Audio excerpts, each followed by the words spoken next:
ahead of this 2-day retreat? Well, you know, there's nothing that is as important as sometimes taking time to take stock. You know, after vigorous campaigns where everybody is campaigning in their own way, because as you know, right now, we have every party presenting their person as a preferred presidential candidate. It is always important to go back and find that unity of purpose that it is that brings you together. There's a reason why they are united opposition, because the different parties coming together for a common goal.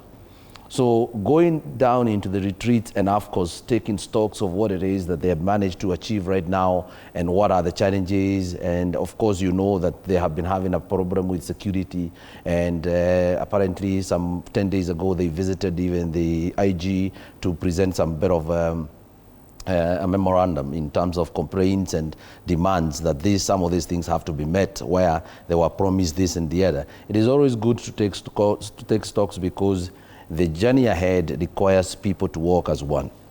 So they need to actually sit down and ask themselves questions whether there's something they're doing right, whether there's something they're not doing right, and where they need to correct. And most importantly, as you rightly put it, they also need to find how they are going to actually arrive into a common, presidential candidate, because everybody would want to be named as one.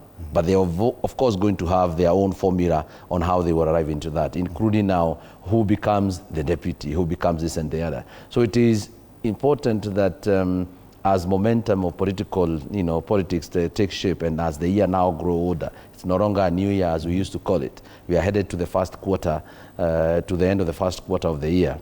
It is important to know the milestone, for example, at what point do we do what? They need to come up with what we call the schedule of work.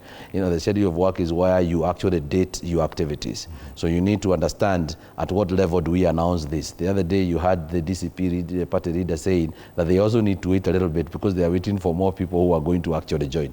It is good to also have a cut line on when those people should be able to come and join. And if they have not joined, for example, the wagon, what happens after that? Because eventually, the united opposition understands, and they are already aware, that it is a game of numbers that they are getting themselves into. So you better grab that calculator and start knowing where you're getting your votes from. Otherwise, unseating a sitting president requires not just numbers, but good numbers together. Okay. So it is a responsibility they have to ensure that those numbers are there, and you cannot achieve those numbers if you are not united as you proclaim to be. They also must be watching what's happening in ODM, and with this new faction that's rising and creating excitement around the country, this is something that they would want a hand into as well. Do you think that will be part of the conversation, how to attract probably the likes of Sifuna, Babu Owino and James Orengo to their side? Absolutely. If that happens, it's a big win for the united opposition, and you're aware of that, because they don't come empty-handed, as maybe the other faction would want to purport it.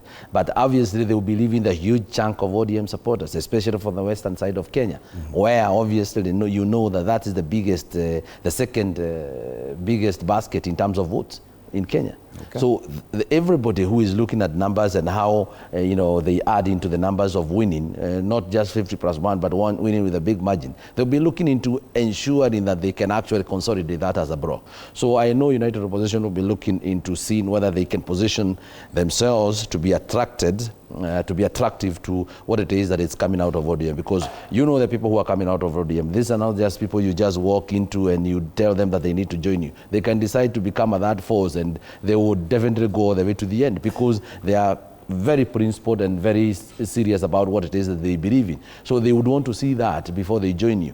And maybe probably that will call for some bit of housekeeping kidogo in terms of a united opposition, and position themselves in a manner that they can attract that particular function that is coming out of ODM. So I believe, yes, it is a function that I would want to see joining the united opposition. I know they are saying one term, but saying one term doesn't necessarily mean that we are going to go into an election together. So they can actually present themselves, and they have all the qualifications that they can produce one of theirs to be actually a potential candidate.